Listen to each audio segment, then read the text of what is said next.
Obsessed with women in country music. I'm Jess Wright in Nashville, Tennessee, and you might not know this week's guest by name yet, but you may have seen her in film or on TV or heard her music on the Girl Crush Country playlist. Welcome, Noelle Toland. Hi, thanks for having me. Yeah, thank you for being here. I was laughing because I was watching one of your Instagram videos about where you fixed your own faucet. Oh, gosh, did you see that? Yes. And I, too, am an accidental plumbing goddess. I love it. That's right. High five. Yes. It feels like such an accomplishment, doesn't it? I felt like I won the lottery. Every time you turn it on, you're like, I fixed that. However, I did mess something up. So I may have to do a part two where I go and I fix what I kind of fixed it, but then I made another mistake that I wasn't aware of. So because I had the plumber come back and he goes, something happened with your sink. I don't know the technical term.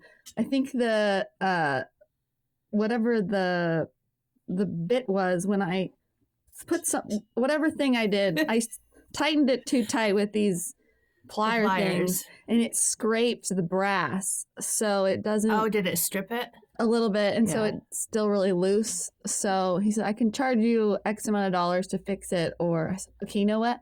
I did a TikTok and an Instagram about That's right.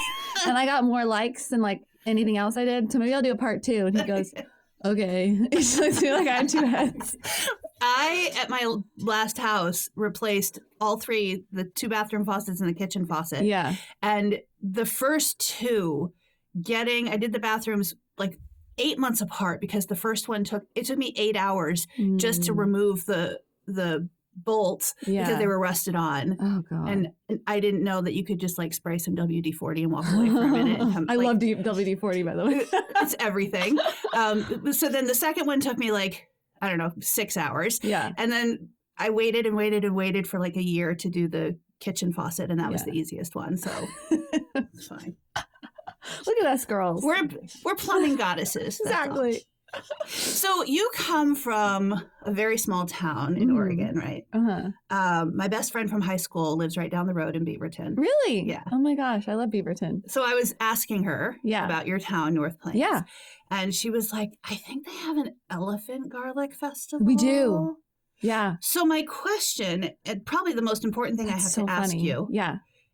Have you ever been crowned the garlic queen? Oh, I don't know if I'd want that title. That would be an honor. I would take it, but I don't know if I'd rather be a perfume queen, to be honest. But I remember that as a kid, they had garlic ice cream. The Gilroy Garlic Festival does that as well. Really? Yeah. Where's that? California. Okay. Gilroy, California. Yeah. Yeah. It was an interesting thing growing up, the garlic festival. So I remember the garlic ice cream, and I liked it. It was sweet but garlicky. I mean, that's. So you haven't performed at the festival yet? No. Okay. But I'm available. Dare to Dream. Yes. Elephant Garlic Festival. She's right here. Yeah. She's ready for you. You were telling me, though, about your first job, and I feel like this is a story that needs to be shared with the world. Yeah. Turnaround sound. My first job, I worked at a used record store. And I had one of my jobs was I had to clean and fix broken CDs that were that would skip or whatever because of the scratches. Yeah. So there was this machine that had like 10 different steps where you'd wet the CD and then scrub it and buff it. Anyway, but I did have a lot of people that had like home videos on the CDs, and that was like their only memory, and it wouldn't there's not another version. Yeah, so that was a gratifying part of the job, was to help people like preserve their old memories because they thought they'd be lost forever. But then there was this tool to get the scratches out.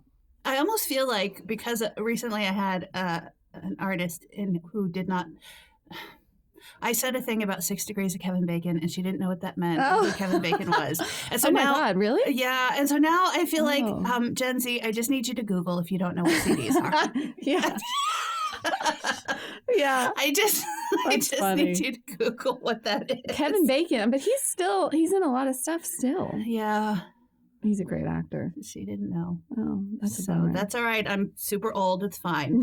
You're not. Okay, so how did you go from tiny, I mean, very, very small town. Yeah. I know it's like a suburb of Portland, right? Yeah, it's about half an hour outside of Portland, and they don't have, North Plains doesn't have a high school. It's in Hillsboro. So I grew up we had a small little vineyard near the Pumpkin Ridge Golf Course there.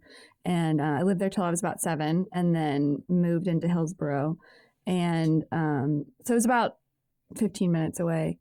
And I started, but the first time I got on stage was at North Plains Elementary in the kindergarten choir.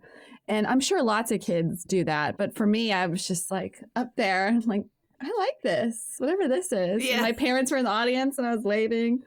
I saw some old home video of it and it was really funny. But I just liked being on stage and I really liked choir and singing in choir. And nobody really ever told me I was good. I just liked it.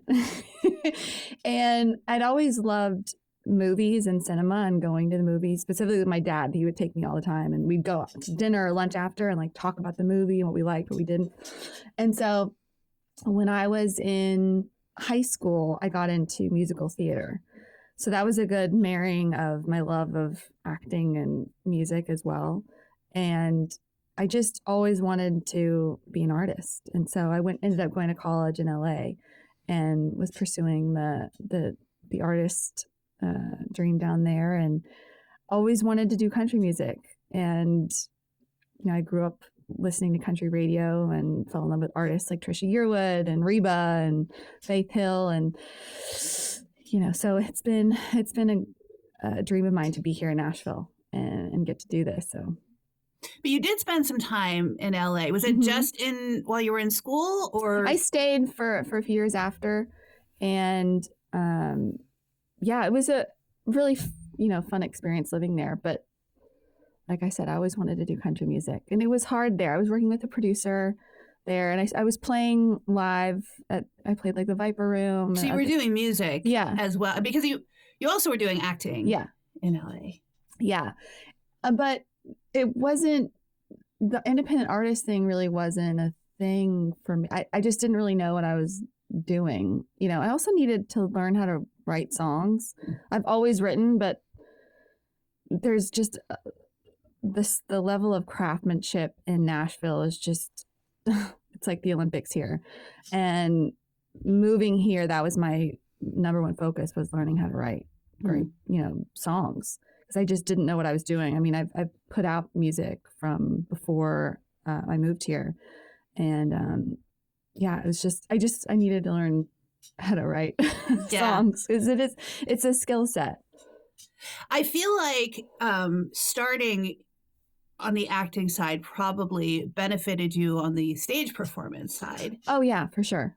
And also there's some similarities just in the storytelling from acting to country music specifically. 100%. And that feeling got validated when I did a workshop with Gretchen Peters, who wrote, she's one of the best songwriters of all time, wrote Independence Day, On a Bus to St. Cloud.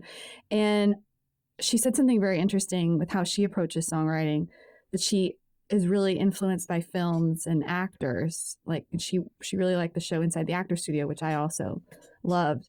And she approaches a lot of her songs like a story from a character's point of view.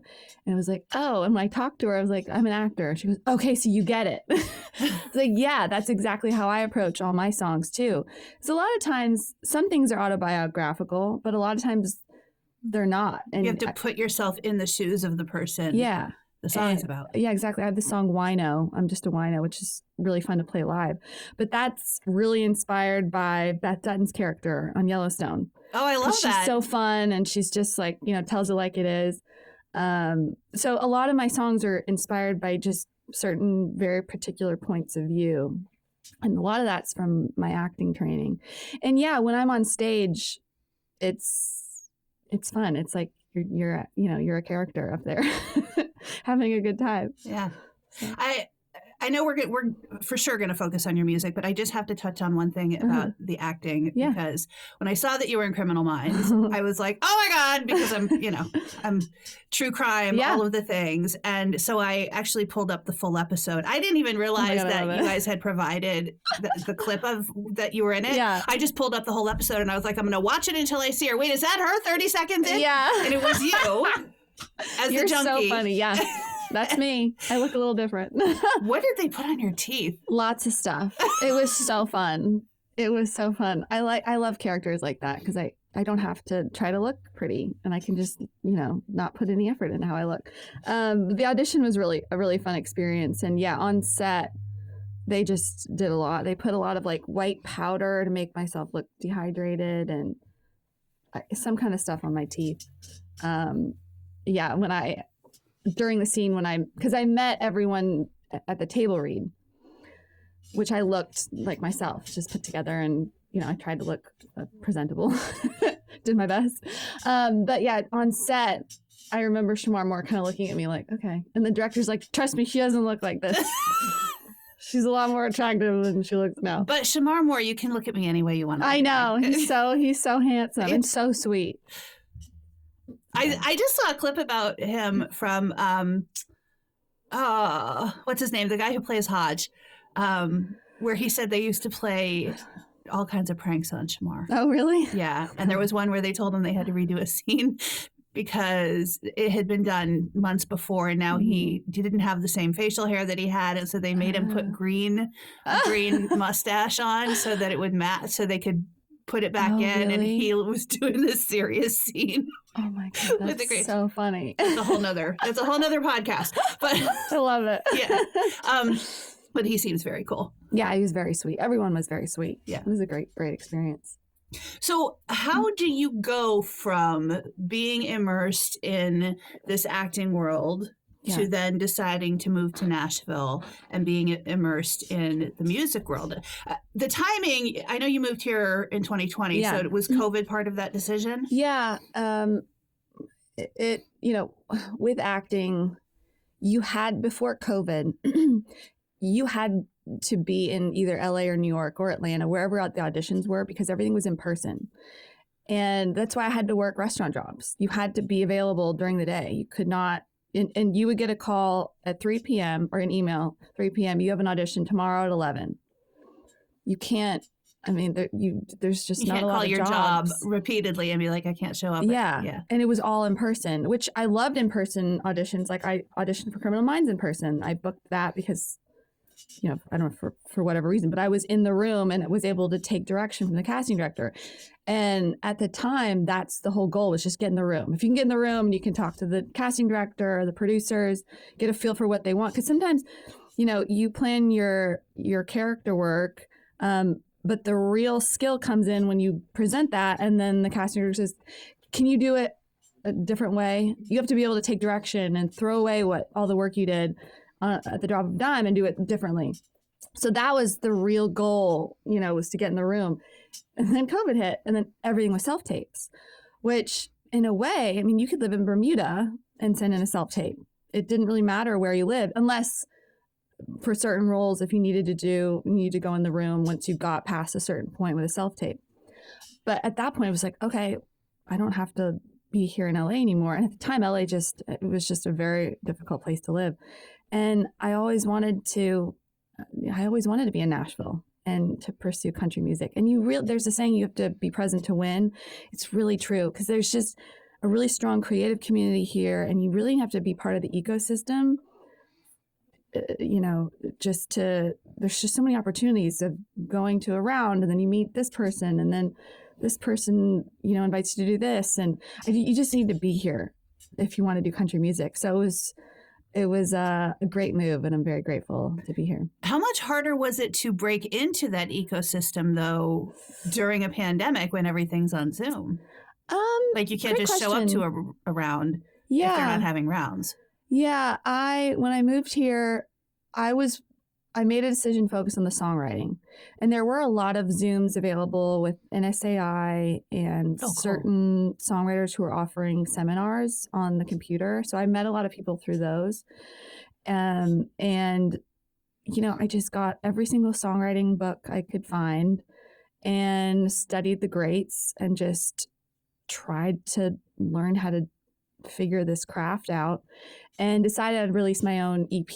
So wrote 3 songs that I was proud of, and then recorded a cover of a Patsy Cline song, and then just put that out independently. And subsequently around then, things started to open up more, and I had to learn. Another thing is I had to learn how to play guitar. Oh yeah, because my first guitar I had when I was 5 in kindergarten, but I'm left-handed. And my parents knew nothing about music. So I would sit around with this thing and have no idea. It was obviously way out of tune, but we had no idea how to play this thing. So I just kind of didn't really pursue it. And then when I was in LA, I got a guitar and I got a guitar teacher and, was practicing. But I had to be there. There's something about practicing something that's applicable to you. Instead of learning other songs, I had to learn how to play a song I put out called Sun Will Rise. That was the first song I was able to play for myself and just show I could do it. But also learning that song led me to learn other songs. And then I learned the Nashville Numbers system, which was very helpful for guitar. Which is for people who don't know, it's just a way of learning the chords. Right? Yes, yeah. It's a way to transpose music, so you can play any song in any different key. And on guitar, there's a thing called a capo where you can put on any fret. And essentially, if you're a beginner, you only really need to learn 3 or 4 chords. And then you can just move that capo up and down and play any song with just those 3 or 4 chords. So that, for me, was very helpful because when I was able to do that, then I could learn other more complicated chords and learn more about how a song works, essentially. There is, I'm sure there's more than one, but there's a guitar player named Wade Battle. He used to play with Jared Neiman, left-handed. Okay. And he would play it backwards, upside down, basically. I think Paul McCartney did that. Yeah. Or Jimmy, hold on. I know of another big guitarist doing that. I went into Guitar Center and I asked them about left-handed guitars, and they looked at me and said, if there's any way you can play right-handed, just do that because it's going to be real expensive. So do you play right-handed? Yeah. Okay. Yeah. That's got to add, that's already a hard thing to learn. I have a guitar over here in the corner that I've had for, I don't know, 20 years. I don't know how to, it's very pretty. Yeah. I don't know how to play it. Every time I try, my fingers hurt and I'm like, nope, I'll learn that later. I guarantee you, if you spent 5 minutes a day for a month, you'd be able to play a song. Yeah. It's just, that's one thing I learned from this process is just, it's about consistency, not intensity, just every day, a few minutes. Because there was a couple times where I'd wake up in the morning, I'd be so frustrated. Yeah. Because it's like, this is so frustrating. Why can't I get this? And I just feel stupid. And I'm so, frustrated. And then, but I would just practice. And then in the morning, I would come back to it and I was a tiny bit better. And I thought, okay, there's something here. If I just keep showing up, something's going to happen. So that's one thing I learned is consistency over intensity. And you seem to have a good bit of tenacity, which, it's definitely a compliment. Yeah. Which both the acting world, the music world, learning to play guitar, like these things come with a pretty significant amount of struggle before anything clicks into place. So how do you push through those times when you feel like it's overwhelming or it's too hard or this is never going to work or... You have a quick cry. Yeah. And then you pick yourself up. You do. You go, I can't tell you how many times I've just fallen to my knees crying, so frustrated. Nothing's working out for me. Why is it so hard? But then you go to sleep and then you wake up and you're like, okay, I feel a little bit, it is what it is. And at the end of the day, I'm a big Denzel Washington fan. He's probably my favorite living actor. And I saw him he was doing I think it was like a Hollywood Reporter round with other actors. And he was just like, people that say making movies hard, it's not hard. Sending your kid to Iraq is hard. And that's always stuck with me going, okay, this is hard when I'm doing, but it's not that hard. Mm-hmm. Like I don't have a kid that I'm sending off to war. Yeah. When you put things in perspective, it really helps you figure out your, just your mindset. So when things are hard, I'm like, okay, it is what it is, but it always could be worse. Mm-hmm. And there are so many times I've messed up on podcasts or on stage, or I miss a chord, and it's like so embarrassing. I'm constantly, oh no, you're human. Yeah, exactly. I'm constantly messing up and going, oh, why did I say that? Or, messing up in auditions, or, so it's, you're just human, but you just got to, at the end of the day, you have to love something so much that you're gonna, give up a lot of other things. Like, you have to work restaurant jobs. You have to be personal assistant and pick up people's laundry and babysit and walk. I walked dogs for free acting classes because I couldn't afford it. Like, you got to really love something in order to make it through. Do you have those side hustles here in Nashville as well? Yeah, I do a lot of different things, but this industry is constantly, there's just, you have this gig and then you've got that gig. So it's not a steady job. For sure. And unfortunately, the struggle for women in country music is another level of difficulty. And it's, there are some women right now who are making some noise that is phenomenal. Still, when you compare to the number of men included in playlists and on radio, there's still a huge gap. So is that something that you were aware of and prepared to navigate when you came to Nashville? Great question. I didn't really think about it. I love country music, and that's the music that comes out whenever I write. It's always rooted in that flavor. And so I don't know. I don't really think, oh, it's hard, I'm not going to do it. Yeah. It's just who I am. I can't. And you brought up a great point of a lot of women doing great right now. Like, I'm a big Ella Langley fan. I love her, and Lainey Wilson. I love what they're doing. And it is hard, but it is what it is. I don't know. There's nothing I can do to. I'm just trying to write great songs and play music for people. So, how supportive have you found the music community? I feel pretty great. Everyone that I've come in contact with and the team I've built out has been amazing so far. So, it's a tough industry, but like anything's tough. I don't know. I have an optimistic view of the business. With that being said, there's a lot of things that are frustrating, and but that's true with like any field. If you want to be a doctor, if you want to be a lawyer, it's everything. Everything's hard. You got to pick your pain. Something that has come up quite a bit in several of the interviews here is this feeling that you have to stand up for yourself, because there's a whole bunch of people. Let's be real, it's often men who have a whole bunch of opinions about the way things are done or supposed to be done or have always been done, and that's the way you should do them. So how do you handle those situations and stay true to your vision and stay positive, and then also learn from the people who have been around the block a few times? Yeah, that's a great question. I think for me, I'm always open to criticism or suggestions, but that doesn't mean I have to digest it. I can listen to it and take it in and go, okay, like, thank you for that suggestion. And then also ultimately you have to go with your gut, because that, it's you doing everything, and you, at the end of the day, it's you have to live with yourself. So you got to do what you want to do. But yeah, I'm always open to when people have insight or ways that I could improve something, or, and I'm always wanting to grow and get better. And I'm constantly learning, but yeah, I'd say I'm open to criticism, and but it's you don't have to do what everyone tells you. Take what you need and leave the rest. Exactly. So you've already had some pretty big collaborations. Yeah. You worked with the late rock and roll Hall of Famer Steve Cropper of Booker T and the MGs fame. Yeah. You've written with Steve O'Brien, who wrote Rock My World, Little Country Girl. How does someone relatively early in this process make those kind of connections? Great question. I don't know. I guess, again, going back to what I was saying, being part of the ecosystem and just being here. The Croppers are become very close family friends.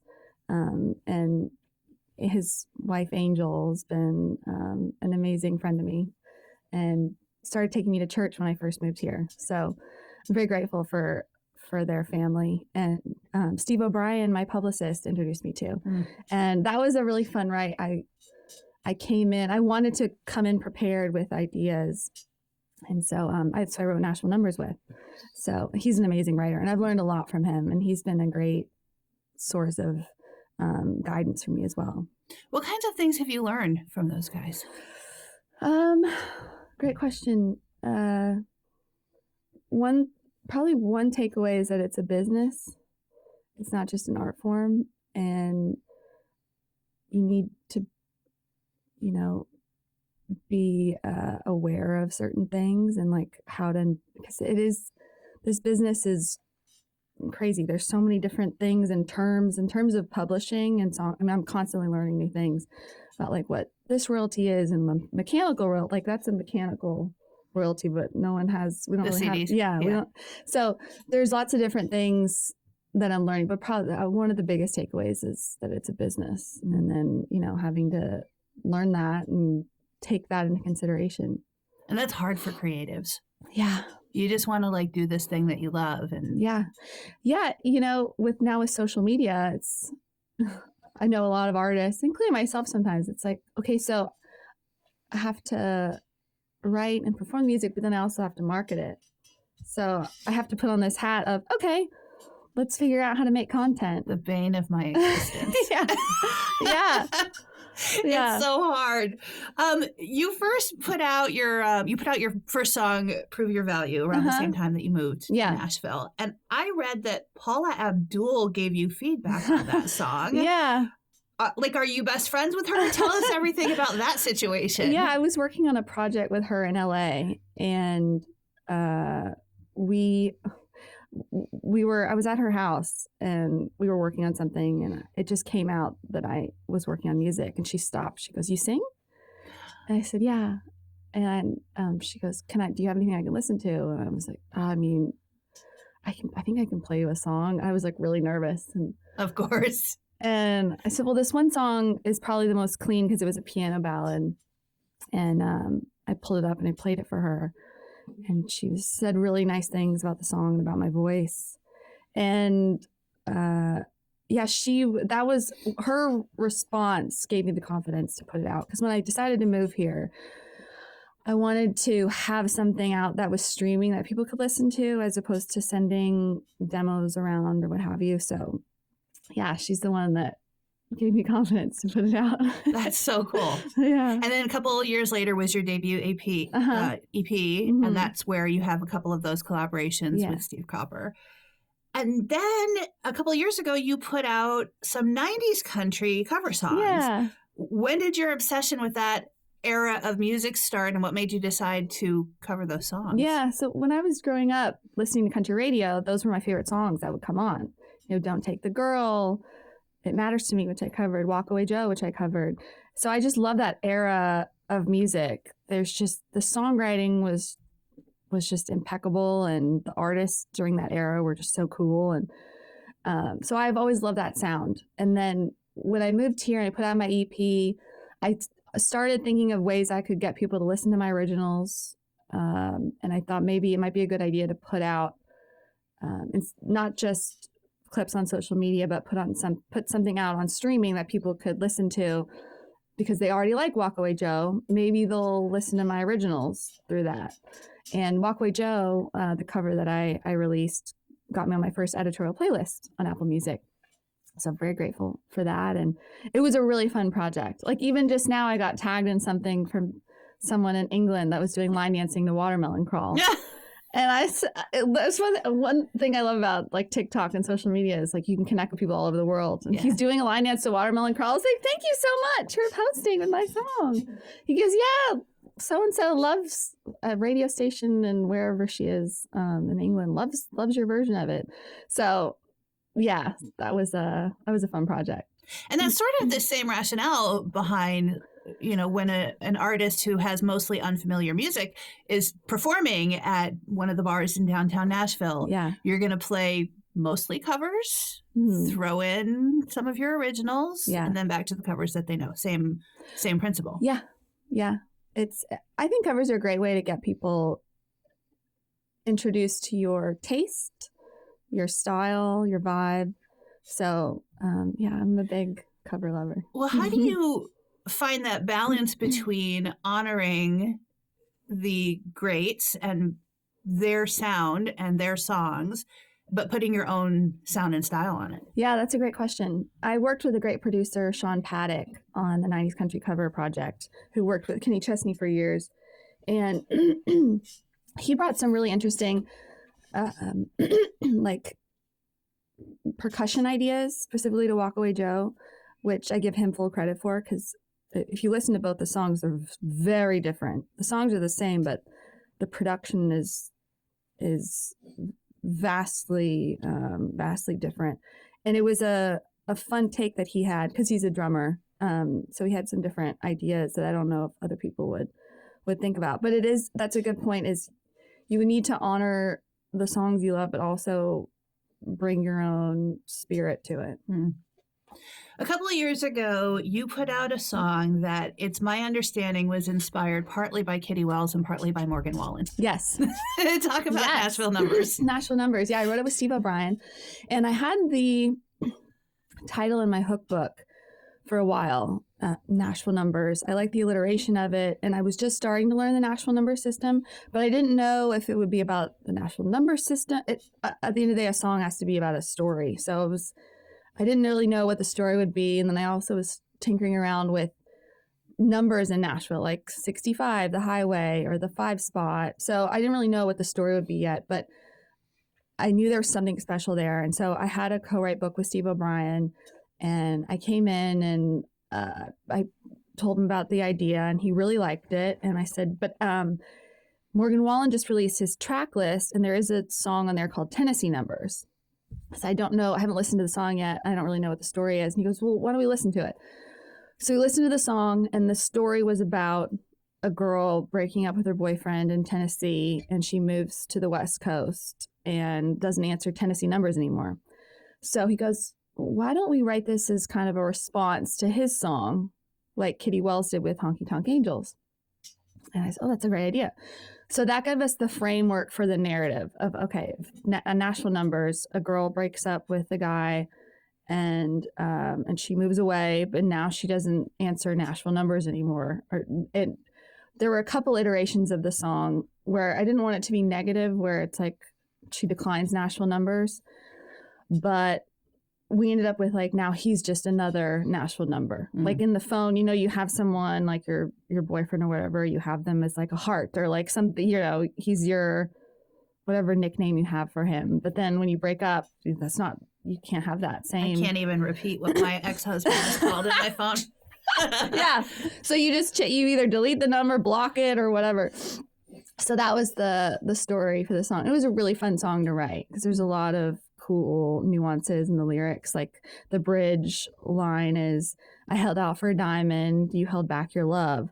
And in the Nashville number system, the diamond shaped like this means to hold out on a note. Yeah.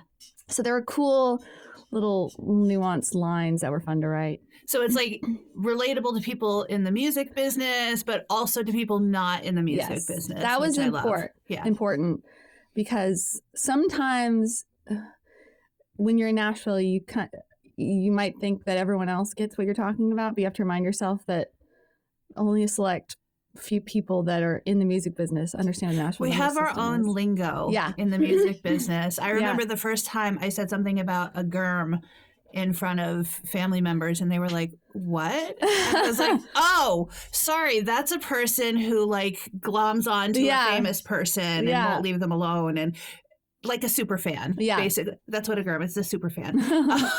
But we have our own language, and we forget that everybody doesn't speak it. Yeah, it's true. You get in your little bubble. Earlier this year, you put out Handmade. Yeah. And it's drawing kind of a parallel between a heart that's been broken and healed and a gift that someone has made by hand. Yeah. How did you draw that line? Yeah, I wrote that with Pete Salas, and the song came out really fast. And essentially, the message is with the song, when you fall in love, you're essentially like giving your heart to someone. And at the end of the day, the best kinds of gifts are handmade, not ones that you can just buy off of a factory line. So that was the whole message and metaphor of the song. You can hear that one on the Girl Crush Country Spotify and Pandora playlists. And you just started a new series highlighting local businesses that actually make handmade stuff. That's so fun. Yeah, thanks. Yeah, we just posted the first one yesterday, and we collabed with several different local businesses in Nashville that make things by hand. And it was a really fun way to meet other creatives, in town and hear about their processes and how they make their items. And it was a fun project. So I'm excited for everyone to watch them. We're going to be keeping an eye on the social media for that. I always like to wrap up with a little flash round. Okay. So some quick fun questions. What country song always makes you cry? Don't Take the Girl. Oh, that wasn't even a hesitation. Yeah. What's the best career advice you've gotten so far? Stay true to yourself. What song is stuck in your head lately? Espresso. Oh, I like that. Okay, who are your current country girl crushes? Ella Langley. Yep. Yeah, I think everyone's going to say that. Everyone says Ella and Lainey right now, and Megan Maroney. Yeah. Yep, which is great. Yeah, we love them. Yeah. Any up-and-coming girl crushes we should know about? You're probably in that world closer to than Carter a lot Faith of I like a lot. Yeah, for sure. Yeah, she's great. She is great. Yeah. Noelle Toland, thank you so much for coming by. Thanks for having me. If you love what we're doing, if you want to help us elevate the voices of women in country music, it's as easy as joining the mission. You can hit the subscribe button. You can follow us on all the socials at Girl Crush Country, and you can sign up for the newsletter and get heads up on new interviews, all of the music releases and latest music news right to your inbox when you subscribe at girlcrushcountry.com.